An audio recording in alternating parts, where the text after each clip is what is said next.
Okay, here we go for part 2. Uh-oh, it went all the way back to the beginning. So I just listened to my voice from part 1, and I sound like a chubby kid with a nasal congestion problem, but that's okay. I'm going to go ahead and power through. I'm going to power through for you, because that's how much I care about you. We're at 4A.4, the structure and power of Congress. 4A.4, the structure and power of Congress. Alright, again, we know some of these things.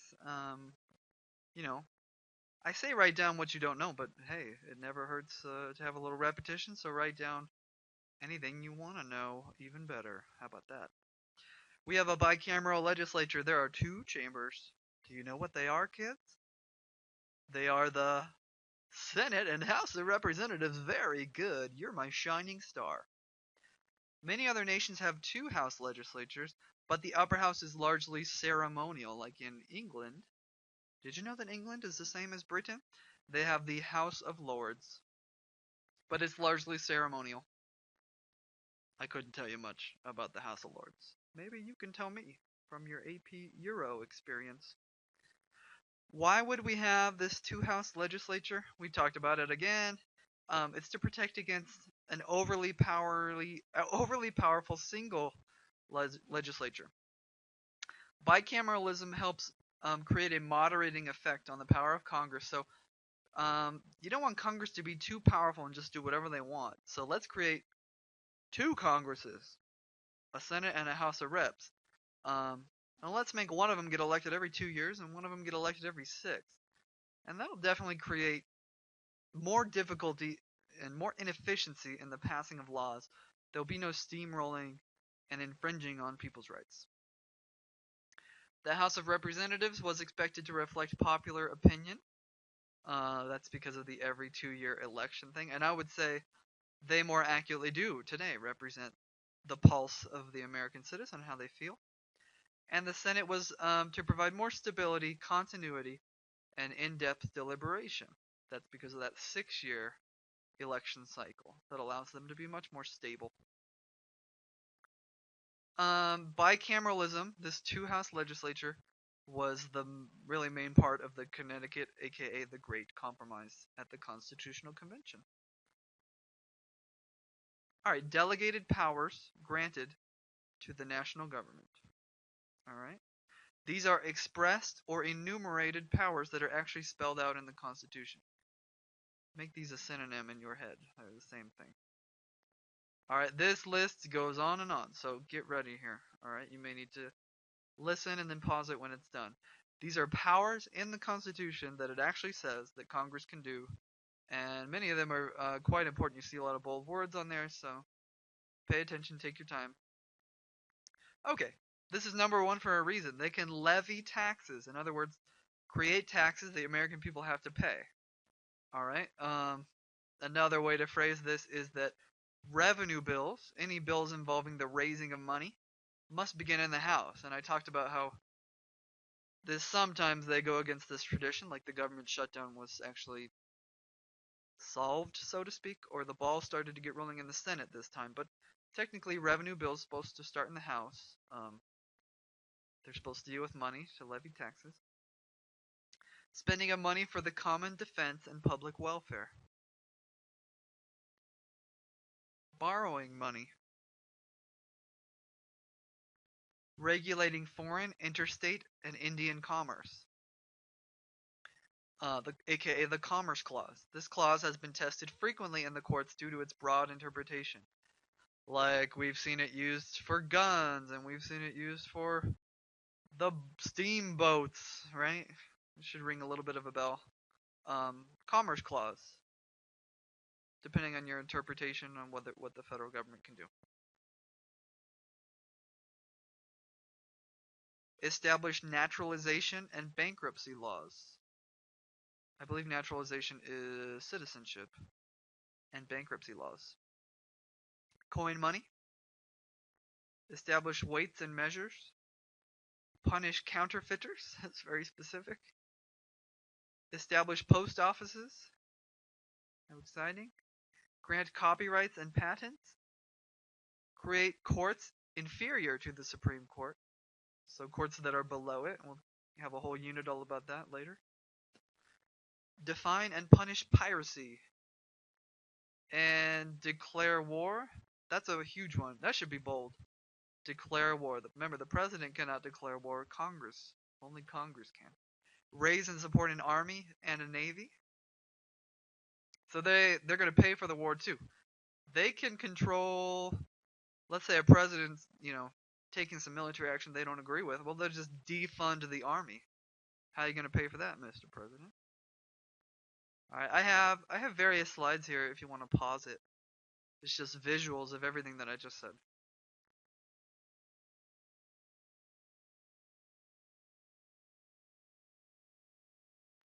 I have no idea how the quality of this will be online, if you'll be able to read these words, but hey, it's too late now, am I right?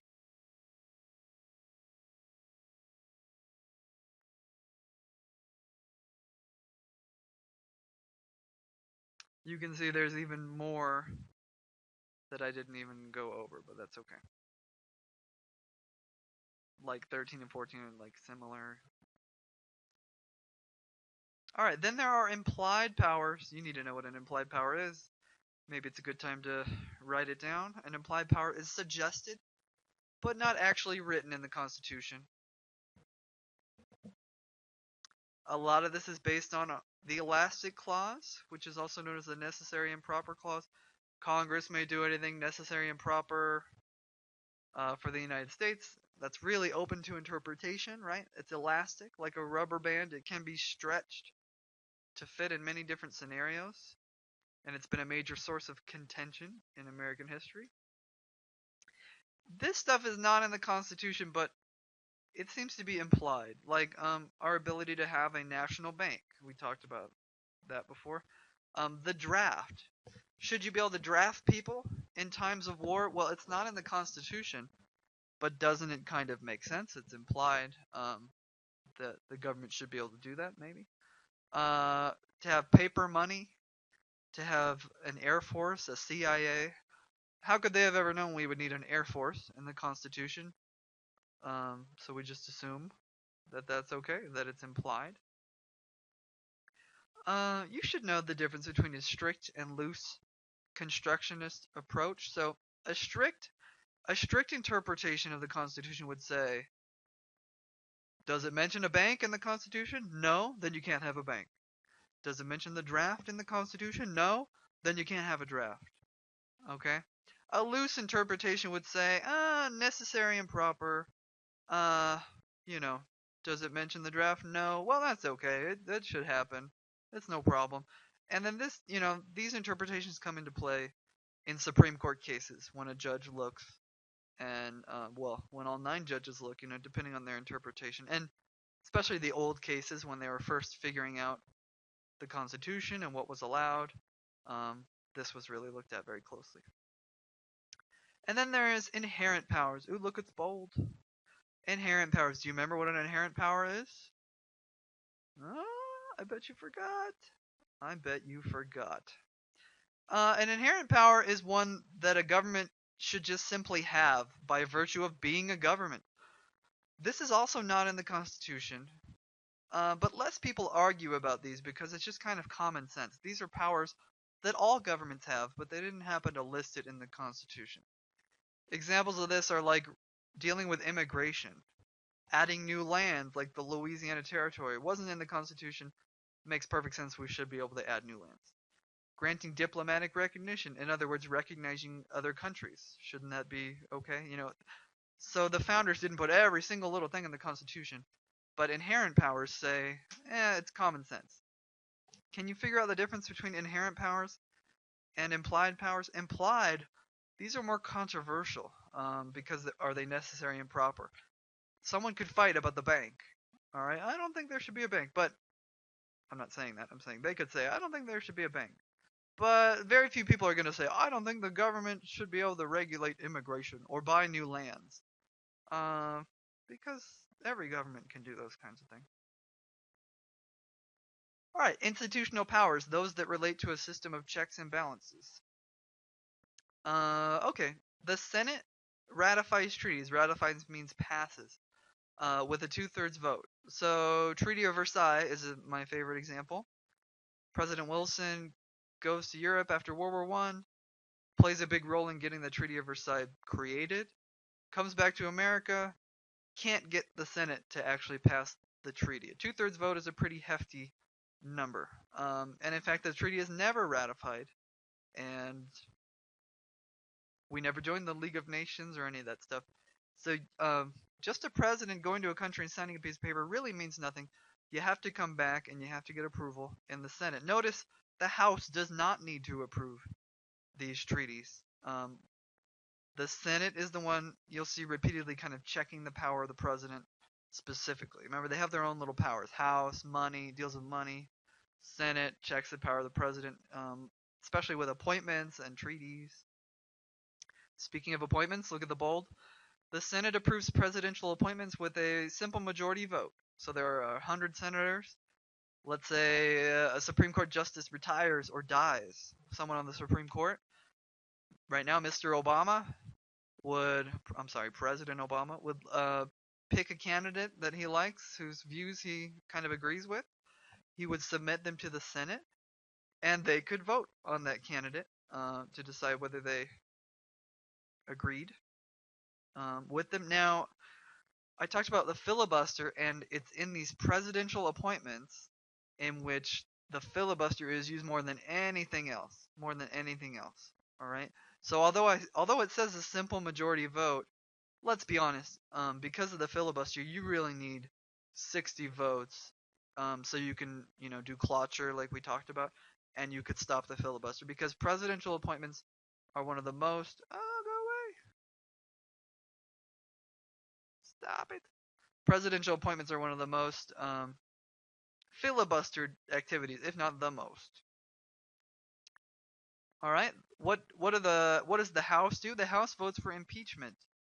All right. President Clinton fooled around in the White House. The House decided that he lied under oath about it, and that that was worthy of impeachment. So the House votes for impeachment. This is just starting the process of putting the president on trial. So Clinton was impeached.